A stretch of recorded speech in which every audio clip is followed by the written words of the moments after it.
CSTA लॉन्चपॅडच्या digital learning प्लॅटफॉर्ममध्ये आपलं पुन्हा एकदा स्वागत आहे. तर आजचं हे आपलं सेशन पूर्ण रिझनिंगवरती आहे. तर रिझनिंग नेमकं कोणासाठी आणि कोणाचं, तर रिझनिंग कोणासाठी जे महापारेषण आणि महावितरण यांची जी एक्झाम पॅटर्न आहे किंवा यांची जी एक्झाम आहे IBPS घेणार आहे, विद्युत सहाय्यक या पदाकरता, सोबतच तंत्रज्ञ पण. तर IBPS पॅटर्ननुसारच पेपर येणार आणि त्या पेपरमध्ये प्रश्न पण IBPS पॅटर्न प्रमाणेच असणार. तर नेमका IBPS पॅटर्न काय असतं किंवा त्याचे प्रश्न कशा पद्धतीचे असते ते तुम्हाला चांगल्या पद्धतीने माहीत आहे. तर तेच आपण IBPS पॅटर्नमध्ये जे रिझनिंगचे प्रश्न येतात, तर मी तुम्हाला याच्यापूर्वी पण सांगितलेलं आहे की नेमके कोणत्या कोणत्या सेक्शनवरती प्रश्न येतात, कशा कशा पद्धतीचे येतात. तर त्यातलीच एक पद्धत की कोडे येतात तुम्हाला IBPS पॅटर्ननुसार, पझल्स येतात. आता त्या पझलमध्ये बघा, परीक्षेमध्ये 40 प्रश्नापैकी हमखास एक पझल येणार म्हणजे येणार 100%. एवढ्या शाश्वतीने मी तुम्हाला सांगितलं आणि ते लिहून पण दिलं आहे तुम्हाला. 3 ते 5 प्रश्न 100% येतीलच. 100% काय होतील, येतीलच. तर मग आता ते कोडं कोणतं असू शकते? कोडं एकतर असू शकते पहिला मजला, दुसरा मजला, तिसरा मजला, त्या मजल्यांवरती राहणारे लोक, किंवा कोणाच्या उंचीनुसार येऊ शकते, कोणाच्या मार्काच्या पर्सेंटेजनुसार येऊ शकते, बरोबर आहे. पुन्हा बॉक्सेसवरती पण येऊ शकते. मग याच्यावरती तो बॉक्स, त्याच्यावरती तो बॉक्स ठेवला.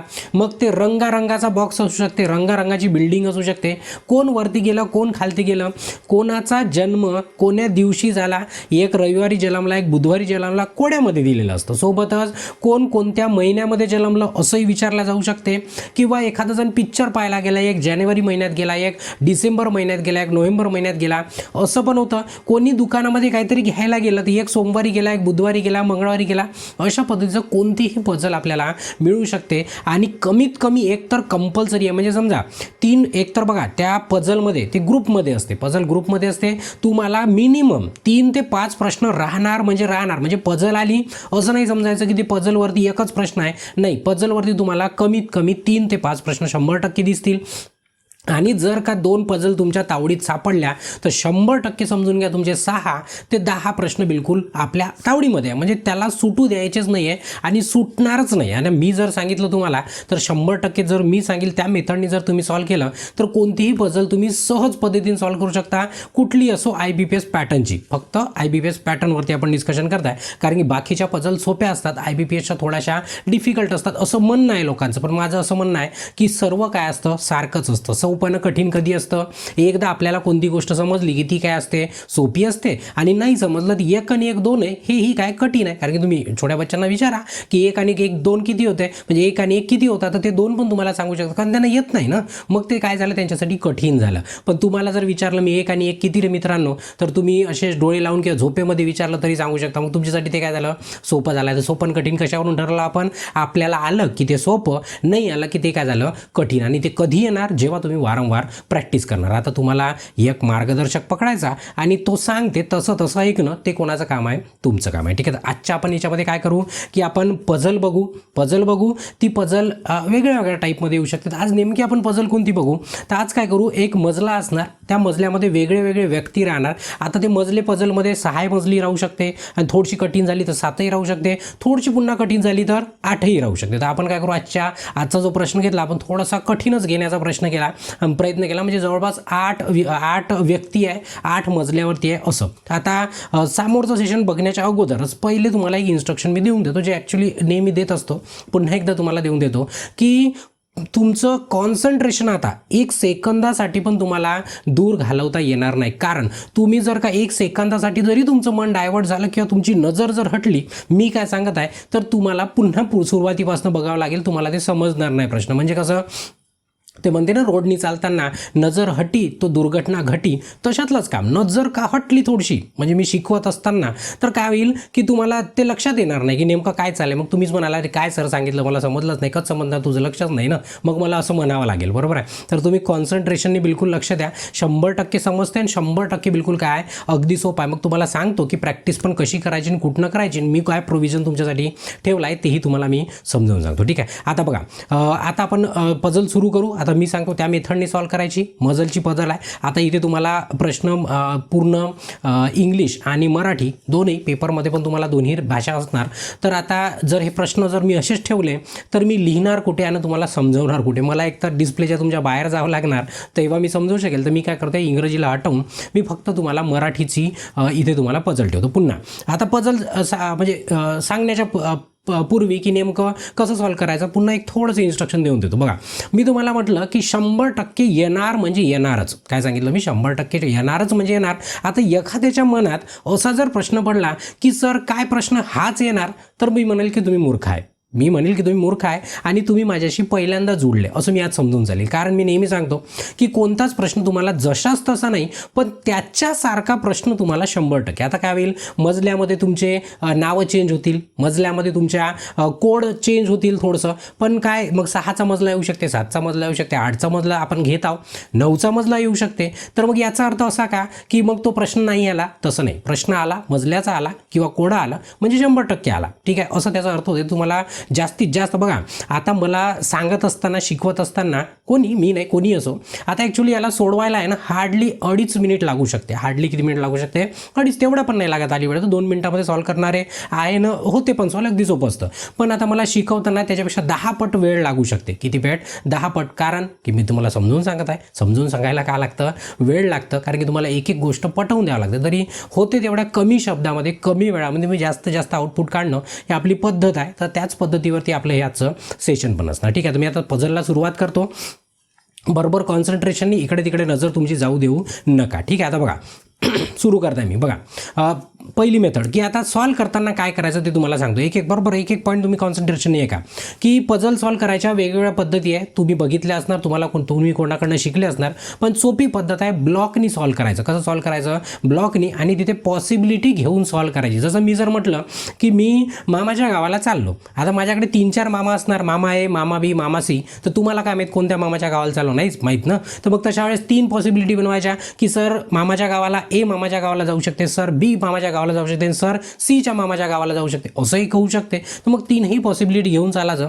त्यासाठी काय बनवायचे? ब्लॉक बनवायचे. आता जेवढे मजले दिले आहे तेवढे उभे ब्लॉक बनवायचे. आणि मग व्यक्ती किती आहे दिलेला, आता मी इथं तुम्हाला एवढे सारे काढले, तर एवढे काढायची गरज नाही. कमीत कमी तुम्हाला 3 पॉसिबिलिटी घेऊन चालायचे, कमीत कमी 3. आता कधी कधी डिफिकल्ट जर प्रश्न असला तर 4थी पॉसिबिलिटी करायचं. आता हे पॉसिबिलिटी जे मी म्हणत आहे नेमकं काय आहे ना, तुम्हाला आता लक्षामध्ये येईल. फक्त मी इथं ब्लॉक काढले. आता काढायला वेळ नको म्हणून मी ऑलरेडी रेडीमेड ठेवले आहे. ठीक आहे, आता बघा किती ठेवले आहेत? 8 ठेवले, कारण की 8 मजलीच आपण करत आहोत. बघा, प्रश्न सुरुवात करतो मी. प्रश्न कॉन्सन्ट्रेशनने ऐकणं, वाचणं ते सर्वात महत्त्वाचं आहे. म्हणजे जर तुमचं कॉन्सन्ट्रेशन आहे तर अर्धा प्रश्न असा सुटला, आणि जर एक्झाममध्ये पण थोडंसं जरी लक्ष बाजूच्याकडे किंवा बाजूला गेलं की तुम्हाला ते पूर्ण पझल डबल वाचावं लागेल आणि ते तुमच्या दिमागातनं पूर्ण निघून जाईल की याच्या पूर्वी काय झालं होतं. ठीक आहे, आणि पझल बघायला काही तुम्हाला छोटीशी नाही दिसत, खूप मोठी दिसते, असतेच बिलकुल छोटीशी. बघा, लक्ष द्या, मी सुरुवात करताय आता. ठीक आहे, आता बघा इथं म्हटलं आहे की 8 मजली इमारतीच्या वेगळ्या वेगळ्या मजल्यावर 8 व्यक्ती राहतात. किती मजली इमारत आहे? 8 आहे. आणि मजले पण किती आहे? 8 आहे. व्यक्ती पण किती आहे? 8 आहे. त्यांचे नावं दिली आहे ABCDEFG पर्यंत, आणि हे राहतात. आता आपल्याला ते शोधायचं आहे की कोणकोणत्या मजल्यावर राहणार आहे. आता याच्यामध्ये बघा प्रत्येक याच्यात पॉसिबिलिटी शोधून काढायची, म्हणजे शक्यता. पॉसिबिलिटी म्हणजे काय आपण शक्यता. आता 8 मजले दिले आहे. आता होऊ शकते एखादा हुशार वरच्या मजल्याला पहिला मजला म्हणू शकते, कारण पझल आहे ना, पझलमध्ये काही होऊ शकते. किंवा मग खालच्या मजल्याला 8 नंबर म्हणू शकते, किंवा खालच्या मजल्याला 1 नंबर म्हणू शकते. मग या दोन्ही पॉसिबिलिटी झाल्या तर थोडंसं काय करायचं? समोर वाचायचं. काय वाचायचं समोर? आता बघा इथं लिहिलेलं असतं, म्हणजे गिवन असतंच प्रत्येक प्रश्नामध्ये. बघा, सर्वात खालच्या मजल्याला क्रमांक 1 आहे. सर्वात खालच्या मजल्याला काय? क्रमांक 1 आहे. आणि सर्वात वरच्या मजल्याला क्रमांक 8 आहे. आता दिलं म्हणून, नसतं दिलं तर आपल्याला दोन्ही घेऊन चालायला लागलं असतं, बरोबर आहे. पण होते तिथपर्यंत एवढी मोठी जर पझल असली तर तुम्हाला दिलेलंच असतं. ठीक आहे, तर आता वरचा मजला 8 क्रमांकाचा आहे, म्हणजे मी इथं लिहून टाकतो हा 1 क्रमांक, 2, 3, 4, 5, 6, 7 आणि 8. ठीक आहे, आता इथचा 3 होता. ठीक आहे, 8 दिले. आता वरतून त्यांनी सांगितलं वरती किती होतं 8 नंबर, खाली किती होतं 1 नंबर. तर मी काय केलं 1 पासून 8 पर्यंत आता लिहून टाकले. ठीक आहे. समोर आता हळूहळू आरामामध्ये बघा प्रत्येक एक सेंटेन्स असतं. आता कुठं पेपरमध्ये काय होतं एक्झाममध्ये की तुम्हाला एक लाईन दिली असते, ते बघायला खूप सोपं होतं आणि सोडवायलाही सोपं जातं. पण एकदम असं पॅरेग्राफमध्ये दिलं ना तर काय होतं ते लाईन विसरून जातो आपण, मधातच कोणती लाईन सुरू आहे. त्याच्यासाठी कॉन्सन्ट्रेशन खूप गरज पडते. बरोबर कॉन्सन्ट्रेशन, कारण मधातली एखादी लाईन मिस जरी झाली तुमची किंवा तुम्ही डबल वाचल्या गेले ते एक तर वेळही जाईल आणि मिस झाली तर अख्खाच्या अख्खा प्रश्न जाईल आपला. ठीक आहे. आणि होते कसं याच्यामध्ये की कधी कधी आहे ना गोंधळ होऊन जाते आपला. गोंधळ झाला की म्हणजे गोंधळ म्हणण्यापेक्षा मनामध्ये भीती जर आली की अरे सॉल्व्ह होईल का नाही, भीती ठेवायचीच नाही ना. आपण आपला प्रयत्न करतो, झाली तर झालं, नाही झालं समोर जाऊ आपण. बरोबर आहे. पण कसं की आपल्याला वाटते की नाही आपले 2-3 मिनिट गेले पण हे सॉल्व्ह व्हायला पाहिजे, तर ते होतं. पण असं मनामध्ये जर ठेवलं ना तर थोडीशी भीती जास्त म्हणजे अर्धा दिमाग आपला तिथेच ब्लॉक होऊन जातो. ठीक आहे. म्हणून भीती ठेवायचीच नाही. झालं तर झालं, नाही तर समोर जाऊ ना आपण. ठीक आहे. बघा आता समोर आता बघा कॉन्सन्ट्रेशन आपली पझल सुरू होत आहे. 8 नाही काय म्हटलं आहे, जी सम क्रमांकित मजल्यावर राहतो. जी सम नंबर जो आहे, सम नंबर म्हणजे काय, इवन नंबर. कोणते कोणते इवन नंबर आहे प्रत्येक गोष्ट तुम्हाला माहीत पाहिजे. इवन नंबर कोणते आहे तुमचे, सम नंबर 2, 4, 6, 8, 10. आता 10 मजले आहेच नाही, 10, 12 समोर ज्यांनी 2ने भाग जाते त्याला काय म्हणतो आपण, सम म्हणतो. तर जी कुठे राहतो, समवरती राहतो म्हणजे सम क्रमांकाच्या मजल्यावर. तर सम आपल्याकडे किती आहे, 2 पण आहे, 4 पण आहे, 6 पण आहे आणि 8 पण आहे. 4 मजल्यावर नाही राहू शकत ना. ठीक आहे. तर आता कसं आहे पॉसिबिलिटी आहे, तर तुम्हाला 4 ब्लॉक बनवावा लागेल. पण थोडासा प्रश्न फुल स्टॉप आहे तिथपर्यंत वाचून घेऊ. ठीक आहे.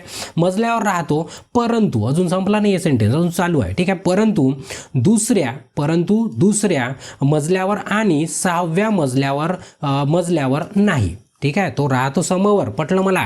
म्हणजे कुठं राहू शकतो तुमचा, 2ऱ्या, 4थ्या, 6व्या आणि 8व्या. पण समोरच्या सेंटेन्समध्ये काय म्हटलं आहे तुम्हाला की 2ऱ्या आणि 6व्या तो राहू शकत नाही, म्हणजे नाहीच राहत. म्हणजे 2ऱ्या आणि कोणत्या, 6व्या. तर 2ऱ्यावरही नाही आहे, 6व्या. आता उरले तुमच्याकडे 2 ऑप्शन. कोणते कोणते, एक तर तो 4थ्या मजल्यावर राहू शकतो किंवा मग तो 8व्या मजल्यावर राहू शकतो. मग आता 2 पॉसिबिलिटी आला, 2 शक्यता आला. नेमकं कुठं तर आपल्याला माहीत नाही. मग अशा वेळेस काय करायचं, दुसरा कॉलम तुमच्या कामी येईल. म्हणजेच काय की 2 शक्यता आपल्याकडे, जी तुमचा 4 नंबरवरती पण राहू शकतो आणि जी तुमचा 8 नंबरवरती पण राहू शकतो.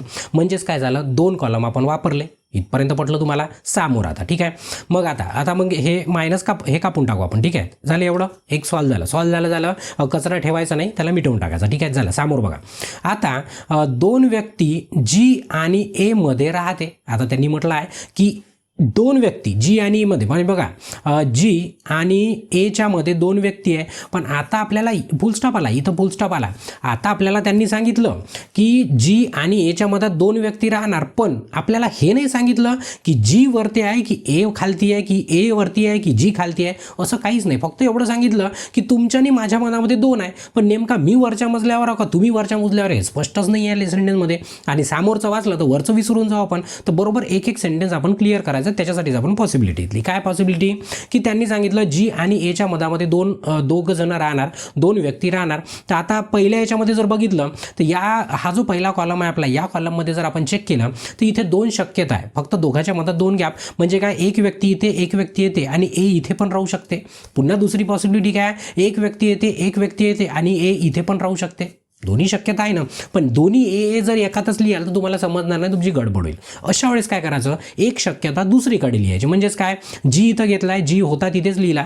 आता एक वरचा जो आहे, म्हणजे बघा ए वरती पण राहू शकते, खालती पण राहू शकते, पण मधात दोघांची गॅप राहणार. बरोबर आहे.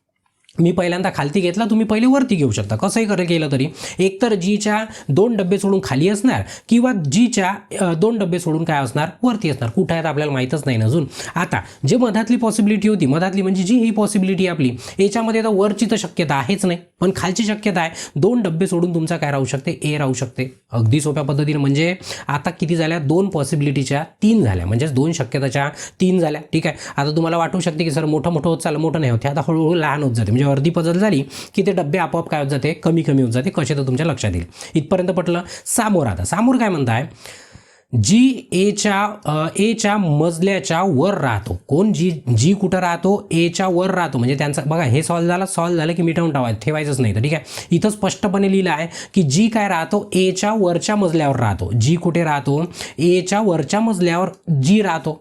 पक्क पटलं, ठीक आहे. म्हणजे हे सेंटेन्स आपल्याला प्रूव्ह करायचं आहे. मग आता 3 शक्यता, तर तीनही शक्यता काय करायचं, चेक करायचं. आता काय म्हटलं त्यांनी म्हटलं का एच्या वरती काय राहणार, जी राहणार. स्पष्टपणे म्हटलं आहे, काय म्हटलं आहे, जी कॉमा एच्या मजल्याच्या वर राहतो. कोण वर राहतो, जी वर राहतो. तर मग शोधायचं आता की याच्यामध्ये तुमचा जी वरती आहे का, हो आहे, पटलं मला, ठीक आहे. याच्यामध्ये तुमचा जी वरती आहे का, बिलकुल नाही. म्हणजे 100% ही जी पॉसिबिलिटी आहे ही दुसरी पॉसिबिलिटी काय झाली, कॅन्सल झाली. कारण इथे जी वरती नाही, इथे तर बरोबर आहे, जी बरोबर आहे. या दुसरी पॉसिबिलिटी बरोबर आहे, जी वरती पाहिजे होता, जी वरती आहे, म्हणजे ही पॉसिबिलिटी बरोबर आहे.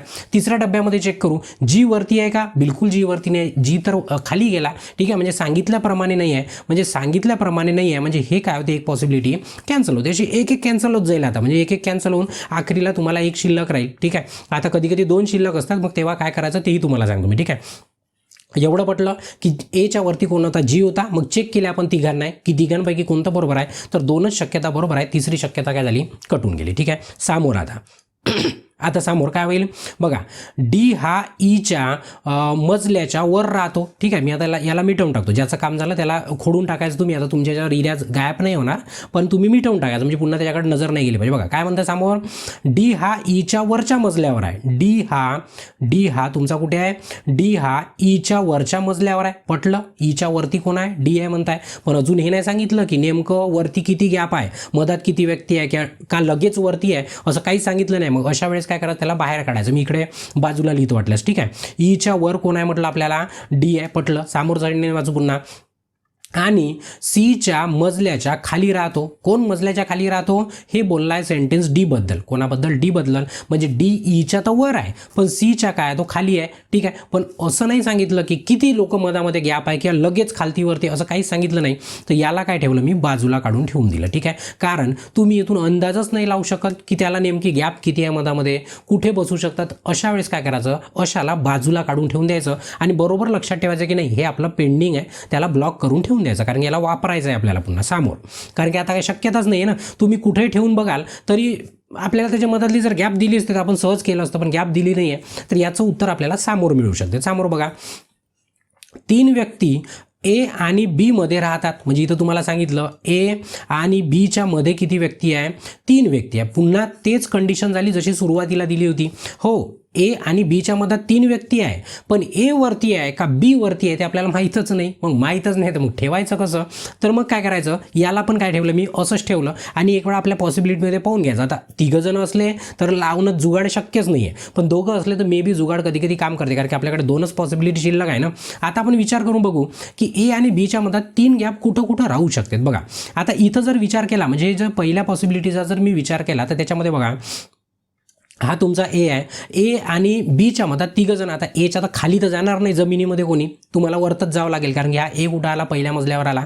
मी आता करून बघतो. बघा 1, 2 आणि 3 गॅप सोडून मी तर बी देऊ शकतो, शक्य दिसत आहे आणि मी देऊन दिलं, ठीक आहे, काही हरकत नाही. त्याच्यानंतर आता ए दुसरीवाली पॉसिबिलिटी घेऊ. दुसरी पॉसिबिलिटी म्हणजे ही वाली पॉसिबिलिटी, ठीक आहे. आता हे तर कॅन्सल झाले, जे ब्ल्यू कलरमध्ये गेले आहे स्काय ब्ल्यू ते कॅन्सल झालं, त्याला सोडून द्यायचं आता, ठीक आहे. त्याचं आपल्याला काही गरज नाही आहे. आता समोर बघा, आता ए आणि बीच्या मधात किती जण आहे, 3 जण आहे. आता जर मी वरती जातो म्हटलं 1, 2 आणि 3, बी काय तुमचं हवेमध्ये राहणार आहे का, नाही. आपल्याला 8च मोजले दिले आहे, हवेत त्याला ठेवायची नाही, थंडी लागणार त्याला, बरोबर आहे, किंवा ऊन लागणार त्याला. मग हे शक्यता नाही. पण खाली जमिनी म्हणजे खाली बुडावर जाऊ शकते का तो, बघू आपण. 1, 2, 3, हो इथे जाऊ शकतो, म्हणजे इथे तुमचा बी येऊ शकते. ह्या दोन्ही शक्यता पॉसिबल झाल्या आणि दोन्ही याच्यामध्ये बसल्या, म्हणून आपण घेऊन घेतल्या. मग घेऊन घेतला त्याला काय करायचं, मिटवून टाकायचं. घेतला त्याला ठेवायचं नाही बिलकुल, ठीक आहे.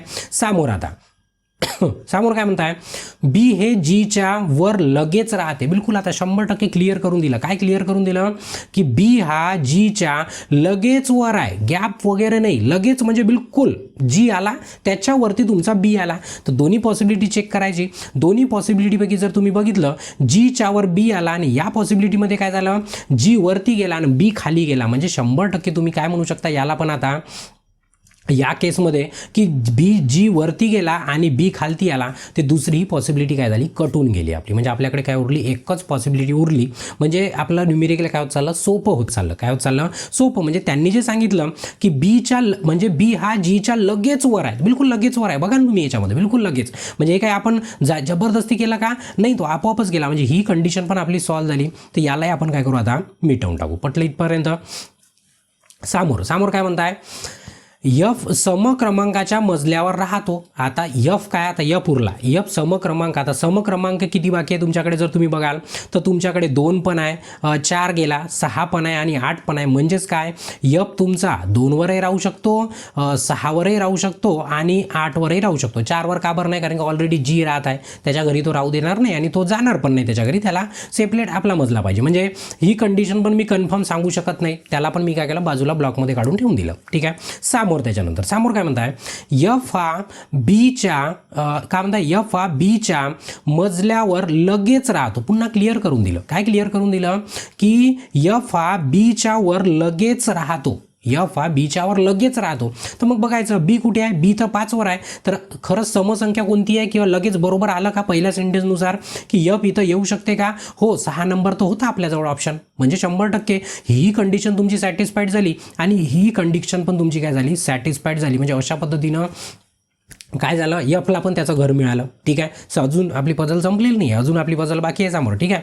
यफ हा बीच्या मजल्यावर लगेच राहतो. लगेच म्हणजे मधात गॅप नाही आहे. पटलं इथपर्यंत. त्याच्यानंतर झालं, इथपर्यंत जमलं. त्याच्यानंतर 2 व्यक्ती यफ आणि एच मध्ये राहतात. यफ आणि एच मध्ये किती व्यक्ती राहतात, 2 व्यक्ती राहतात. 2 म्हणजे मी अशी 2 घ्या. व्यवस्थित लिहिताना बरोबर शॉर्टकट असंच लिहायचं बरोबर, की आपल्याला पाहून ते शब्द बोलले पाहिजे. जसं इथं काय बोलत आहे, की यफ आणि एचच्या मधामध्ये 2 जण आहे. आता पाहून घ्यायचं, काय यफच्या वर 2 जण, 2 सोडून तिसरा राहू शकते का. जर 1 2 सोडला तर एच हवेत गेला. हवेत तर आपल्याला ठेवायचं नाही आहे, प्रश्नामध्ये सांगितलं नाही आहे, ते कॅन्सल झाला. खाली बघायचं, खाली मग बघितलं 1 आणि 2 सोडून एच इथे राहू शकतो, 100% राहू शकतो. आणि दुसरी पॉसिबिलिटी तर जिवंतच नाही आहे. बरोबर आहे. तर मग काय झालं, यफ आणि एचच्या मधामध्ये बीजी आला, ते काही सांगितलं नव्हतं पण आपोआप आला, आपण काहीच नाही केलं. ठीक आहे. त्याच्यानंतर प्रश्न झाला इथे संपून, प्रश्न गेला संपून. ही कंडिशन पण आपली सॅटिस्फाईड झाली, याला पण मी मिटवून टाकलं. आता एक कंडिशन बाकी आहे. कोणती, की मगा सांगितलं होतं की डी तुमचा ईच्या वर आहे आणि सीच्या खाली आहे. म्हणजे सिक्वेन्स बिलकुल परफेक्ट तुम्हाला दिला आहे, पण कोण कुठे आहे आपल्याला माहीत नाही. तर या तिघांना आता काय करायचं, प्रश्न जमला ना, तिघांना काय करायचं, आता आपल्याला ॲडजस्ट करायचं. प्रत्येक वेळेस असं शिल्लक नाही राहत, पण राहिलं तर आपण थोडंसं डोकं लावावं लागते. मग काय, की काय शक्यता आहे, ई खाली आला पाहिजे, त्याच्यावर डी गेला पाहिजे आणि त्याच्या सी. कारण की इथं प्रश्नात कुठंच लिहिलं नाही आहे की त्यांच्या मधामध्ये गॅप किती आहेत. आपल्याला काय करायचं, उरलेले मजले त्यांना देऊन टाकायचे. पण याच सिक्वेन्सनी बरोबर, म्हणजे तुम्ही असं नाही करू शकत की तुम्ही सीला वरती आणाल, डीला वरती आणाल, खाली ईला ठेवाल, असं शक्य होणार नाही. तुम्हाला सिक्वेन्स असाच ठेवा लागेल, खाली ई, त्याच्यावरती डी, त्याच्यावरती सी. ठीक आहे. मग गॅपा किती राहू, कारण प्रश्न दिलंच नाही ना आपल्याला. ठीक आहे. मग बघा 2 नंबरवरती काय करतो मी, सर्वात खाली ई. मी आता थोडंसं याला आहे ना, थोडंसं वेगळा कलर घेतो, म्हणजे तुम्हाला समजायला थोडंसं सोपं जाईल. ठीक आहे. इथं काय म्हणताय, इथं ई घेतला मी, इथे ए घेतला, त्याच्यानंतर वरती डी पाहिजे, शक्यता मधात जागा नाहीच आहे ना. इथे डी आला आणि इथे काय आला तुमचा सी आला. म्हणजे ही जी कंडिशन होती, ही कंडिशन पण काय केली मी इथे सॅटिस्फाईड केली, म्हणजे कंप्लीट झाली पूर्णपणे. तर मग अशा पद्धतीनं माझी जे पझल आहे ती पझल काय आली, AEHGBFDC असे 8 मजलामध्ये 8 जण फिट झाले बरोबर. तर आता जसं तुमचं हे सॉल्व झालं 100% पूर्ण मार्क्स मिळाले, 100% पूर्ण मार्क्स. मग आता याच्यावरती प्रश्न कसे बनवू शकतात, मी याला पहिले दुसऱ्या पेजवर उतरवून टाकतो. ठीक आहे. काय आपल्याला पहिले मी मजले देऊन देतो. बघा मजले कोणते देऊन देऊ आपण, प्रश्न कसे येतात ना, पुन्हा काय काय होऊ शकते तेही तुम्हाला सांगून देतो. बघा 8 7 6 5 4 3 2 1. आता थोडंसं माझ्या मागे लपलं तर बघून घ्याल. ठीक आहे. 8 मजले होते आपल्याकडे आणि 8ही बंधू आपले 8ही मजल्यावर त्यांना घर मिळालं, त्यांनी स्वतःच्या पैशाने घेतलं असणार, आपल्याला माहीत नाही. CDFB. ठीक आहे. काय इथे CDF आणि बी झाला. त्याच्यानंतर पुन्हा खालचे 4 काय, त्याच्यानंतर आहे GHEA. काय GHEA. ठीक आहे. पटलं, म्हणजे आपण सर्वांचं वाटून दिलं. आता इकडे आपल्याला प्रश्न घ्यायचे आहे ना, तर आपल्याला ते माहीत पाहिजे त्याच्यासाठी. ठीक आहे. माझ्या मागे लपलं असेल तर बघून घ्याल तुम्ही. ठीक आहे. आता बघा प्रश्न काय काय येऊ शकते, त्याच्यावरून कसे येते. म्हणजे बघा तुमची पझल सॉल्व झाली ना, पूर्ण मार्क मिळाले, पण तरी पण मिळाले म्हणजे एकदम धुंदाडीसारखं नाही करायचं, की आला रे वारानं गेला रे वारा, असं नाही झालं पाहिजे. थोडंसं कसं, एवढी कष्ट केला आपण, तर एवढ्या कष्टाचं आपल्याला फळ मिळालं पाहिजे. तेही पूर्णच्या पूर्ण शिलपटासकट खाऊन टाकायचं, बाहेरचं बिया पण खाऊन टाकायचं त्याच्या. पण कसं आहे, सुटलं नाही पाहिजे, कारण कष्ट केलं ना आपण एवढं, त्याच्यामुळे. ठीक आहे. आता बघा काय म्हणताय, चौथ्या मजल्यावर कोण राहतो. सोपं काम आहे. चौथ्या मजल्यावर कोण राहतो, तर चौथ्या मजल्यावर जी राहतो. मिळाला 1 मार्क्स समोर. 1 मार्क्स म्हणजे जेवढ्या मार्काचा तुमचा प्रश्न आहे तेवढा, म्हणजे एक आपला परफेक्ट झालं. बी आणि एचच्या मध्ये कोण राहतो, बी आणि एच कुठे गेला, बी आणि एचच्या मध्ये कोण राहतो, जी राहतो. म्हणजे दुसऱ्या प्रश्नाचं उत्तर काय आलं, जीच आलं. पटलं तुम्हाला. समोर ईवर लगेच कोण राहतो बघा, असे प्रश्न थोडेसे चुकतात. ईवर लगेच, आता हे ॲक्च्युअली तुम्हाला 5-5 ऑप्शन दिलेलं राहते, बरोबर आहे, पण आता मी ऑप्शन नाही ठेवले, फक्त प्रश्न ठेवला. ऑप्शन काय द्यायचं आहे, ते खेळ केल्यासारखं झालं असतं, बरोबर आहे. ईवर लगेच कोण आहे, ईवर लगेच कोण आहे, तर ईवर लगेच कोण आहे, यच आहे. ईवर लगेच कोण आहे, यच आहे. म्हणजे याचं उत्तर काय झालं, मग या प्रश्नाचं उत्तर यच आलं. पटलं, लगेच आहे, बरोबर, ठीक आहे. ईच्या वर लगेच यच आहे, ठीक आहे. कधी कधी सांगता माझं चुकू शकते, बरोबर, तुम्ही लक्ष ठेवायचं, ठीक आहे. त्याच्यानंतर 5व्या मजल्यावर कोण आहे, अगदी सोपं. 5व्या मजल्यावर कोण आहे, बी आहे. मग 5व्या मजल्यावर कोणता भाऊ राहिला आपला, मग 5व्या मजल्यावर आपला बी भाऊ राहिला. त्याच्यानंतर 7व्या फ्लोअरवर कोण आहे, 7व्या फ्लोअरवर डी आहे, इथं डी राहिला, ठीक आहे. आता पुन्हा याच्यावर या पझलमध्ये पण एक पझल येते, पझलमध्ये पण काय होतं, एक पझल येते. आता ती कशी, तुम्हाला म्हटलं जातं की तुम्हाला 5 ऑप्शन देईल, मग या 5 पैकी एकाला बाहेर काढा. तर मी याने तुम्हाला इथं बनवून देतो. आता मी पहिल्यांदा रेडी केलं, मी आता तुम्हाला बनवून देतो की काय होऊ शकते आणि काय काय प्रश्न कसा येऊ शकते. लक्ष द्या, बरोबर कॉन्सन्ट्रेशन, ठीक आहे. मी आता इथं मी लिहून टाकतो, मग त्याच्यातला एक चुकीचा बाहेर काढा असं तुम्हाला म्हटलं जाईल, ठीक आहे. मी आता इथं लिहितो ई जी, ठीक आहे, एक ऑप्शन, पहिला ऑप्शन. त्याच्यानंतर आपला जी एफ, ठीक आहे. त्याच्यानंतरचा ऑप्शन आहे एफ सी, ठीक आहे. त्याच्यानंतरचा ऑप्शन आहे सी जी, ठीक आहे. त्याच्यानंतरचा ऑप्शन आहे ए जी, ठीक आहे. म्हणजे 5 ऑप्शन दिले, ABCD 5 ऑप्शन आहे, IBPS पॅटर्न, ठीक आहे. आता तुम्हाला असं म्हटलं जाईल की याच्यापैकी एकाला बाहेर काढा. तर मग काय करायचं, यांना बरोबर चेक करायचं की जसं ई जी म्हटलं आहे, तर ई जी कुठे आहे, बरोबर सम नंबरवरती आहे. म्हणजे एक गॅप आहे दोघांमध्ये, एक गॅप आहे म्हणा किंवा सम नंबरवर आहे. आता एक गॅप आहे तरी म्हणू शकतो, पण कधी कधी हा लॉजिक आहे ना तुटून जाते. तुटला तर मग काय करायचं ते सांगतो. आता सध्या लॉजिक पकडला आपण की दोघांच्या मधात एकची गॅप आहे. त्याच्यानंतर जी एफ, पुन्हा आलो आपण जी आणि एफ, पुन्हा आपला लॉजिक काम केला की दोघांच्या मधात एक गॅप आहे, ठीक आहे. पहिलं लॉजिक आपण पकडून चाललो. दुसरा एफ सी, आपण एफ सी, पुन्हा लॉजिक आपलं काम केलं, काय एफ आणि सीच्या मधात एकची गॅप आहे, लॉजिक काम केलं आपलं, बरोबर आहे. पुन्हा समोर जाऊ, मग आहे सी आणि जी, मग आहे आपल्याकडे सी आणि जी. पण आता तर आपलं लॉजिक तुटलं ना. आपल्या लॉजिकनं काय म्हटलं होतं की एकची गॅप आहे, पण इथं तर एकची गॅप पडलीच नाही, एकची गॅप पडलीच नाही. पुन्हा ए आणि जी बघाल, पुन्हा इथं वेगळीच काहीतरी 2ची गॅप पडली. अशा वेळेस काय करायचं, जे पहिले 3 परफेक्ट आले, परफेक्ट 3 कोणते आले होते, हे 3 परफेक्ट आले. मग यांच्यामध्ये काय साम्य आहे, तर याच्यातला प्रत्येक व्यक्ती सम मजल्यावर राहत होता, सम म्हणजे इवन. मग काय चेक करायचं, या दोघांमध्ये ते काही साम्य आहे का.